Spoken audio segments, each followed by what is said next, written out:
Balance of courage and consideration. दो बातें हैं, एक है करेज, हिम्मत होना, बात को खुल के कहना, एक है कंसीडरेशन, विनम्र रहना, सामने वाले की सुनना। दोनों का बैलेंस चाहिए, दोनों का हाँ बिल्कुल ठीक, दोनों का बैलेंस चाहिए। करेज भी होना चाहिए, कंसीडरेशन भी होना चाहिए। हाँ, बोलना भी है, सुनना भी है। अगर कोई बात ऐसी है मेरे बारे में जो मुझे नहीं पता, वो दूसरे को मेरे बारे में पता है, मेरी कमी मेरी अच्छाई, तो मुझे सुनना चाहिए, है कि नहीं? लेकिन कोई बात ऐसी है जो मुझको पता है, सामने वाले को नहीं पता, और मेरी ताकत है, तो मुझे उसको बताना चाहिए। ये जोहारी विंडो में भी बताया गया, ये बिजनेस का बड़ा अच्छा लीडरशिप का मॉडल है जोहारी विंडो। हाँ, क्या बोला, जो मुझे नहीं पता दूसरे को पता है, वो मुझे सुनना चाहिए, वो मेरा ब्लाइंड एरिया है।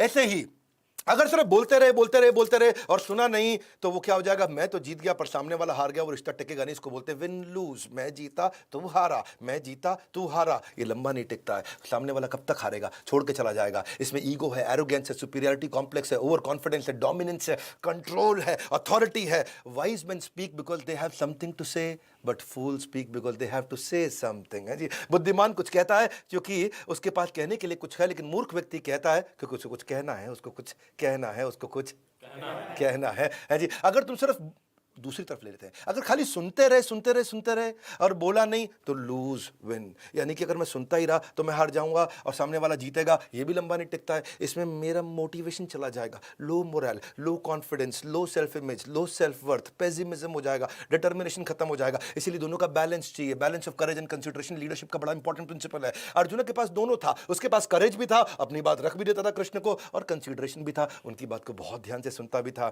कई बार दोनों में से एक चीज लोग पकड़ लेते हैं, उनको लगता है मेरे में यह कम है, इसी को पकड़ लेता हूं। नहीं, मैं बार बार बोल रहा हूं बैलेंस। कृष्ण के पास भी दोनों था, कृष्ण करेज के साथ में अर्जुन की बुराई भी कर देते थे, हाँ, उसको डांट भी देते थे, अर्जुन ऐसा करके, और उसकी बात सुनते भी थे। अर्जुन बीच में कहते, लेकिन भगवान एक सवाल है, अच्छा पूछो। हाँ, तो बिल्कुल रथ को लेके बीच में, युद्ध के बीच में सवाल जवाब चल रहा है जी। ये तो कहीं नहीं हो सकता, पहला ऐसा सेमिनार, ना कोई एयर कंडीशन हॉल, ना बीच में कोई लंच की सुविधा, चाय पानी कुछ नहीं है, बस तीर चल रहे हैं, उसके बीच में चर्चा हो रही है। और ऐसे टाइम पे तो झगड़ा ही हो सकता है जी, बहस हो सकती है। वो बोल सकते थे कृष्ण अर्जुन को, अर्जुन मेरी बात सुन दे, अब लड़ाई हो गई चालू, समझ रहा है, तीर चल रहे हैं, तेरे को भी लग सकता है, मेरे को भी लग सकता है, मेरी बात सुन, रात को कमरे में चर्चा कर लेंगे, अभी यार लड़ ले।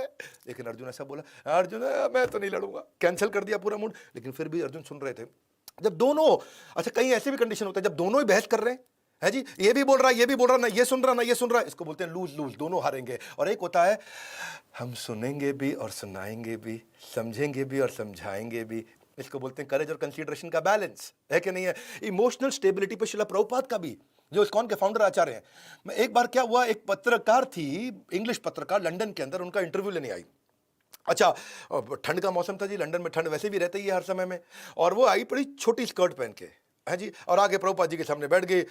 आपका इंटरव्यू लेना, अंग्रेजी में बोल रही थी, अपन तो हिंदी में बात करेंगे, I have an identity of a Hindi speaker. तो प्रभुपाद जी ने बोला आप पूछिए। तो वो प्रभुपाद जी से कहती है, आप सारे लोग गंजे क्यों होते हैं? Why do you all people have bald heads? है जी, गंजे क्यों रहते हैं? अब वो जो है बड़ा करेज दिखा रही थी, प्रभुपाद कंसीडरेशन दिखा रहे थे, तो प्रभुपाद ने भी बैलेंस कर दिया, थोड़ा करेज दिखा दिया।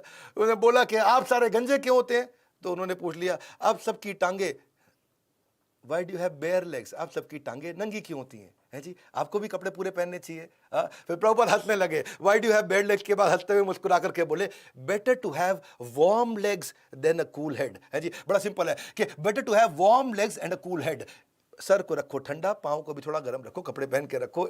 एयर होस्टेस भी हंसने लगी, सब मुस्कुराने लगे। तो प्रभुपाद जी ने भी, ऐसा नहीं है कि खाली वहाँ कंसीडरेशन दिखाया, मुझे उनका एग्जाम्पल बड़ा पसंद है, अपनी बात को भी रखना चाहिए। अगर कोई व्यक्ति बहुत ज़्यादा अकड़ रहा हो तो प्यार से अपनी बात भी रख दे, वहाँ पे अपनी बात कह दे। लेकिन अगर सामने वाला व्यक्ति गुस्सा कर रहा है तो थोड़ी देर सुन लें, उसके बाद कह दें, उसको ठंडा हो जाने दें, उसके बाद कह दें। ठंडा होने के बाद अपनी बात को रख सकें और सामने वाले की बात को सुन सकें। सुनने और रखने का बराबर का जब समन्वय बन जाता है, गेम चेंज हो जाता है। सो सिंपल है जी। कृष्ण भी कहते हैं गीता के अंदर 12वें अध्याय के 13वें श्लोक में, अद्वेष्टा सर्वभूतानां मैत्र करुणा एव च निर्ममो निरहंकारा सम दुख सुख क्षमी। बहुत मजा आएगा गीता को समझते हुए। ऐसी किताब जो आज तक लोग चर्चा करते हैं जी। अद्वेष्टा, सामने वाले में द्वेष नहीं होना चाहिए। मतलब कृष्ण बता रहे हैं अर्जुन को नहीं, किसको बता रहे हैं? मुझे। किसको बता रहे हैं? जोर से बोलो। हाँ बिल्कुल ठीक। हाँ, आपको लग रहा था अर्जुन को बता रहे हैं, नहीं, किसको बता रहे हैं? हाँ बिल्कुल ठीक। हाँ जी, क्या करें? मन में द्वेष नहीं होना चाहिए। सर्वभूतानाम, सबके प्रति मित्रता का व्यवहार होना चाहिए। करुणा, कंपैशन होना चाहिए। निर्ममो, मम की भावना नहीं, ये मेरा है, मेरी गाड़ी, मेरा बंगला, मेरी घड़ी, ना ना ना ना ना। निरहंकार, अहंकार नहीं होना चाहिए।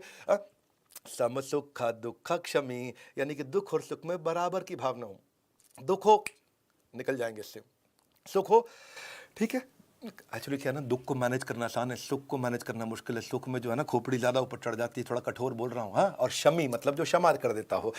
देखो एक बात सही है कि no one can whistle a symphony alone, everybody needs an orchestra. सबको टीम चाहिए, अकेले पूरा गाना कैसे बजा दोगे भैया, सब लोग की जरूरत पड़ती है। कृष्ण कहते हैं दंभो दर्पो अभिमानश्च क्रोध पारुषमेव च अज्ञानम चाभिजातस्य पार्थ संपदमासुरीम। आसुरी आसुरीम आसुरी मतलब जो आसुर व्यक्ति है। असुर व्यक्ति क्या करेगा, दूसरी तरफ उसके अंदर एरोगेंस होगा, दंभ दर्प प्राइड होगा, है जी। अभिमानश्च क्रोध मतलब एंगर होगा, और अज्ञान वो प्रॉपर्ली ज्ञान में नहीं होगा, ना पढ़ता लिखता, ना सीखता, ना कुछ सीखना चाहता है।